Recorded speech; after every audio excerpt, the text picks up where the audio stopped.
Oh, hi, hello. Yeah, I just wanted to say a few things about fights last night. Well, there was a big shock, wasn't it? Sergey Kovalev got stopped, knocked out in 7 rounds by Eleider Alvarez. Yeah, that's, I don't know really, perhaps another sign that Kovalev has started to slip. Yeah, a sign. I have heard a few things about him being kind of becoming too big-headed for his own good, and controlling too much of, training and all that stuff. I think that's a pity, but he's now 35, so I guess this is a part of, him slowing down. And Alvarez is a rather dangerous opponent for anybody, so the guy can hit, and he's a rather good boxer also. But I thought I knew from a few years back when I was watching this guy Alvarez that he could maybe go on to win a world title, but I never expected him to do this.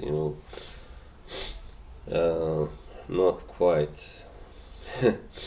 Because he doesn't have really many knockout victories in big fights. Not that he has had that many big fights, but anyway, he beat Jean Pascal by a decision, and also he knocked out Lucien Boutte, but Boutte was on the slide, so it doesn't really count as a major victory anymore. When the guy is no longer in his prime, so. But still, this guy can fight definitely, and he is in good shape always, and looks very strong, muscular, and has good height for that division. He's as tall as Kovalev, so you notice that I don't say Kovalev, because that's the American pronunciation, and I'm not American, obviously. Where I'm from, we say Kovalev. I don't really know how they say it in Russia, but I wouldn't think they say it quite like you Yanks do it, Kovalev.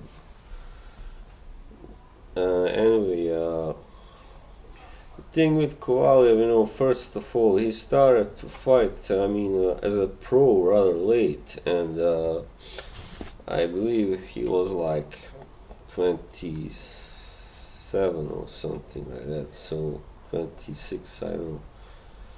So, he was never going to have a really long, career as a world champion and all that, because he became a world champion at the age of 30, so you know it's a bit difficult to yeah to last very long. It's a very demanding sport, and now boxing is has gotten better, higher. The bar has been moved a little bit higher than it was like 7 or 8 years ago. So that's how it is. Now, just looking at when he started to fight was in 2009 at 26. So yes, he never fought Adonis Stevenson, of course, and so we never knew how good he is. He has his share of good victories, but I mean he beat Bernard Hopkins, who was never, who was so old. I mean, ancient by that time, and he took his first title from Nathan Cleverly, of course, and Cleverly was a decent fighter, but never really world class. I mean, he's a good technical fighter, but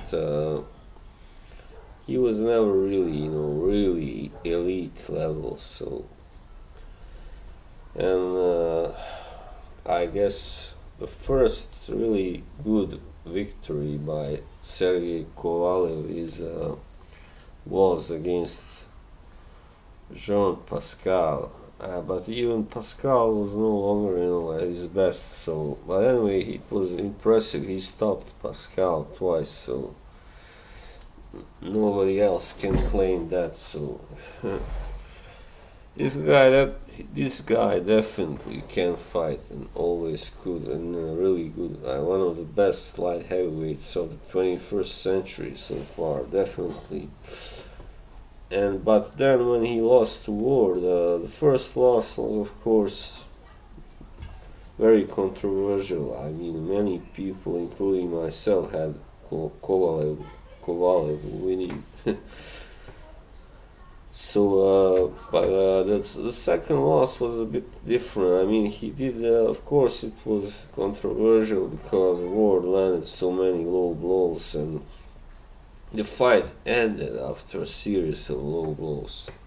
And despite Kovalev, he got hurt there, and he was staggered before that. So it was the first time he really showed signs of, weakness, that he isn't this indestructible, kind of almost kind of like a machine, but that he is a human after all. So, but as I said, I mean, he started pretty late and became a champion rather late. So it's kind of it's a shame, because had he been like a champion at 25, 26, it would have been really, I think his career would have been even better. It would have been very interesting to follow him then. But anyway, he lost this fight. This is his first true knockout loss. So what that can mean, I mean, he can either retire or, I don't think he will, because he's not the kind of guy that retires after one loss. So, I think he just got caught, and perhaps he underestimated his opponent a little bit. Just, I mean, that's possible also. So that's it, I mean, I hope they have a rematch soon. I mean, perhaps early next year would be good. He needs to get back, he needs to sit down and, with his guys, his trainer, everybody, and just talk about it. What did I do wrong? What happened? Why did I lose like that? So it's, as I said, it may be a sign that he's starting to slide, with age and all that. But it's not a disgrace to lose even by a knockout to a guy like Eleider Alvarez. So that was about it. Well, and then there was the Bivol versus Chilemba fight. I predicted that. For Bivol to win by a TKO in the 11th round, but I was perhaps a bit too. I mean, I thought that Bivol, with his awesome power and his ferociousness and everything, and the skills at least, would be able to do it. But Chilemba is a very tough guy, so, and he's only been stopped by because of an injury before, and So I believe that was against Kovalev, maybe. So I guess it was a bit too optimistic of me, to expect that. Oh, and so see my boxing shirt. um, Bivol, I hope, can go on to fight someone like better Biev Gvozdik, who also I would like to see fight Alvarez, especially if there is no rematch gets done between him and Kovalev, or if he also wins the rematch, but we shall see anyway. I mean, both guys are rather strong, tall. I mean, especially Gvozdik, he's 6'2", I believe. Very good fighters. All have plenty of power. Typical, ex-Soviet, Eastern Europe, Asia, fighters. Bivol is from Asia, but Kyrgyzstan, but Gvozdik is of course Ukrainian. So anyway, the light heavyweight division just kind of started to open a bit more, because before it was like more just a few guys that were running it all, like Kovalev, Stevenson, and then Ward from the sidelines kind of came. He didn't last long, of course. He kind of bitched out. And but now we got more like guys like Bivol and Alvarez, Gvozdik, Marcus Brown. Yeah, there are a few. All are really look equally dangerous and capable of taking over.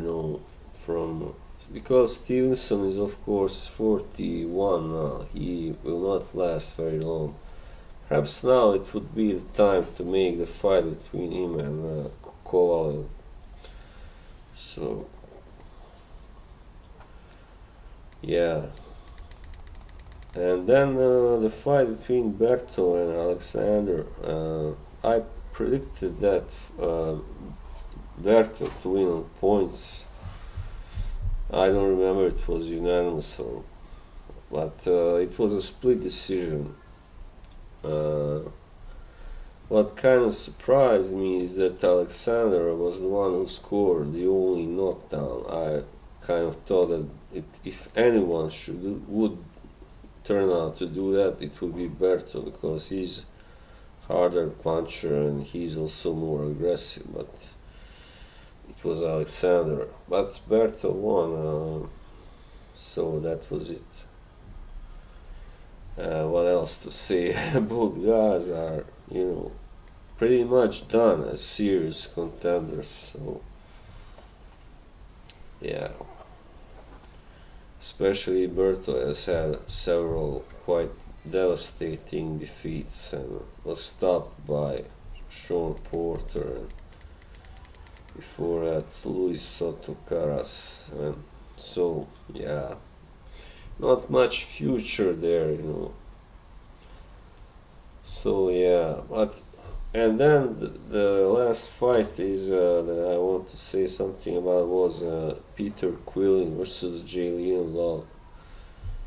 I kind of predicted Julian Love to win on points, even though I wasn't sure, because I thought Quillin didn't look good in his last fight, which was against a journeyman, a total bomb, but it just turned out to be a difficult comeback fight. It didn't last. He's returned to shape, and so he won by a very wide unanimous decision in 10 rounds. Peter Quillin, the Chocolate Kid.